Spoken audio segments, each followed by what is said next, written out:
Broadcasting Company. Sa Pilipinas, iisa lang ang radyo. Serving the Philippines. Radyo natin nationwide. EXL Makabuhay Plus, Health and Wellness for God's Glory. Mata sa buntag, mupangong may kasanag, sugaton ta ang paglaom. Makabuhay nga day sa tanan, buhay at makulay pa rin dapat ang ato ang life, ha?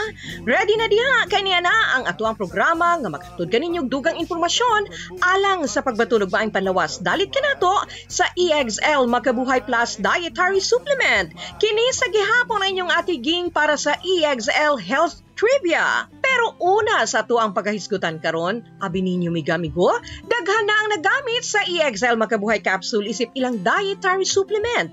Nahimo na kining kabahin sa ilahang life aron nga makapadayon sa ilang tagsa-tagsa ka mga buluhaton.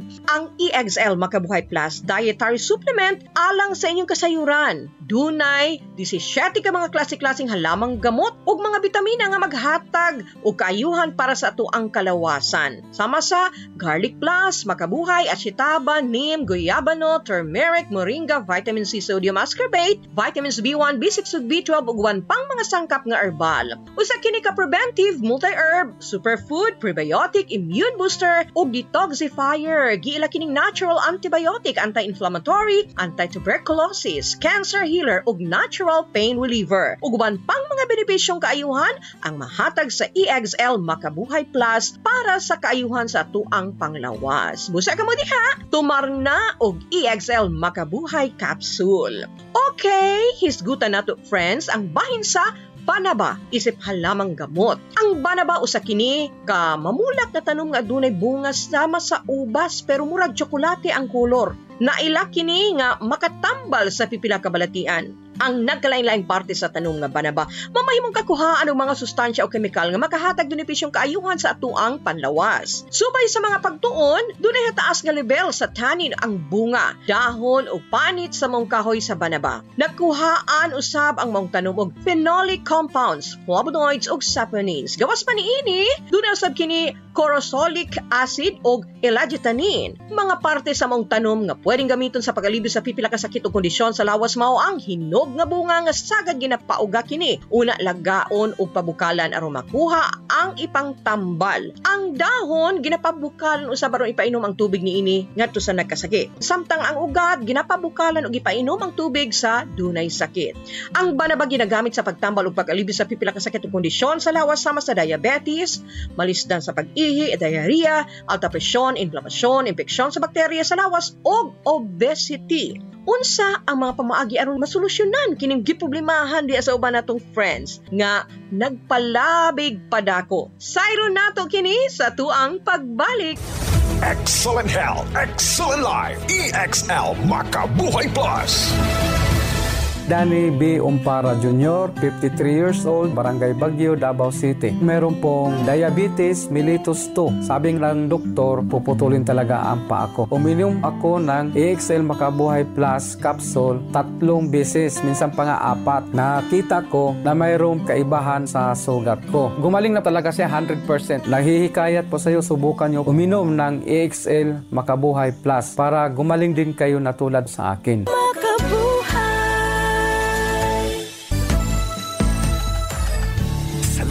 Ng sigla ang makulay mong buhay, punuin mo ng siyaha kasamang makabuhay. EXL Life and Herbs Nutraceutical. Makabuhay, pasigana, malusog at makulay ang ating buhay. Ito ang buhay, pagpapalang lubos sa ng may kapal sa ating buhay. Halina't magmakabuhay. Balik og padayon ta Pahinumdum lang nga kining maong programa gimugna sa EXL Makabuhay Plus nga puno sa gugma og pagpangga kanato nga mahatagan kita kaalam og mga impormasyong kaayuhan para sa atoang panglawas. Inubanan sa pagtuo ug pagsalig sa atoang labang magkagagahom. Alang sa inyong kasayuran, ang EXL Makabuhay Plus Dietary Supplement dunay 17 ka mga klase-klaseng halamang gamot ug mga bitamina nga mahatag para sa atoang kalawasan. And dinhinata sa atoang pagahisgutan. True jud no nga ang usa ka tawo mamahimong obese depende sa ilang dietary lifestyles. Bisan pa man, pwedeng aduna usay ubang hinungdan nga nakaingon sa pagdako ug pagbugat sa usa ka tawo. Pero unsa man kining obesity? Kung ang usa ka tawo obese, buti pasabot do na ni siya sobra-sobrang taba diha sa iyang lawas. Apan dunay ubang butang nga dili masulti pinaagi lamang sa pagtan-aw sa ilang lawas. O garon nga masayran ang obesity din hinagamitan og BMI o Body Mass Index nga maoy magkumpara sa timbang sa usa ka tawo ngadto sa ilang gitason aron nga masayran kung tama ba ang timbang niini. Usahay ginaingon sa uban diha nga ang obesity usa ka hisgutanang estetika apan ang tinuod higala. Usa kini ka komplikadong sakit nga nagpataas sa risgo sa usa ka tawo sa nagkarainlaing kondisyon sama sa diabetes, cancer ug sakit sa kasing-kasing. Ang pipila diha nahimong obese tungod sa ilang diet ug lifestyles. Giklaro sa mga doktor nga kung ana ay high-calorie diet nga gamayng prutas ug gulay sa ilang mga pagkaon makapataas sa risgo sa obesity. Apil usab sa mamahimong hinungdan mao ang pagkonsumo ug pag-inom og mga liquid calories sama sa alcohol, tamis nga duga sa putas ug soft drinks. Hasta na masigig liningkod kay nagdula og computer games ug pag-surf sa internet. Ang gitawag nga sedentary activities tungod kay di man galihok-lihok. Sumala sa mga eksperto nga ang kanunay pagtutok diha sa screen mamahimong makadani sa paggamit og mas daghang kalorya. Apan ang mga eksperto nagbutyag nga ang usa sa hinungdan nga dili mamahimong usbon mao ang genetics. Ang genes dunay papel sa kung unsa kadaghan ang taba nga anaa napundo diha sa imong lawas ug ang genes duna usay mga direksyon kung unsa ka maayo mag-burn og calories pinaagi sa ehersisyo. Ug kung ganado mo kaon ang imong kaliwat, dako ang posibilidad nga mausab ang mga liwat. Pero giklaro sa mga doktor nga sa pipila ka kaso sa obesity runs in a family apan mas panghinungdan mao ang sedentary lifestyle ug dietary habits sa pamilya. Ang hypothyroidism o Cushing syndrome, mga tambal, dili tama nga coping mechanisms, diri na ang stress eating.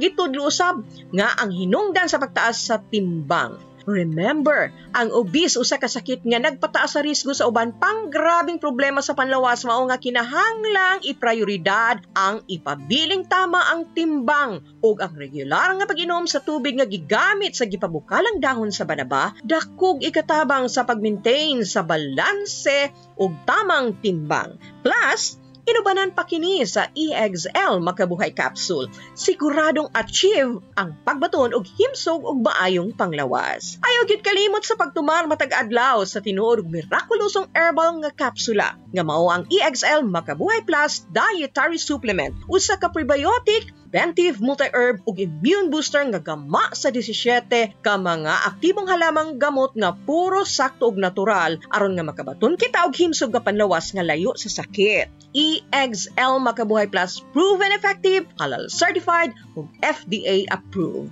Para sa mga dugang kasayuran ug mga pangutana, pwedeng kontakon ang numerong 0907-968-0085 ug 0917-728-1434. Ang EXL Makabuhay Plus Dietary Supplement mapalit sa mga butika diha sa inyuhang dapit. Ug syempre, friends, una ta magbulag-bulag, usa na usab ka bulawanong tugon ang atong hinumduman. Kinutlog gikan sa basahon sa mga Salmo kapitulo 37 bersikulo 29. Ang matarong magapanunod sa yuta ug magpuyo din hiniini sa kahangturan. Dili kompleto ang atuang adlaw ug ang atuang kinabuhi kun wala ang Dios sa atuang kasing-kasing. Hangtod daw sa sunod natong panaguban dinhi sa atuang programa nga dalit kanato sa EXL Makabuhay Plus Dietary Supplement. Kini ang inyong ate Ging mo ingon kaniyo daghang salamat. Buhay at makulay ang buhay sa EXL Makabuhay. Alang sa inyong mga pangutana, text o tawag sa 0917-7281-434, sa 0917-7281-434. EXL Makabuhay Plus Dietary Supplement. Sigurado o garantisado. Mapalit sa pinakadool nga butika o drugstore sa inyong lugar.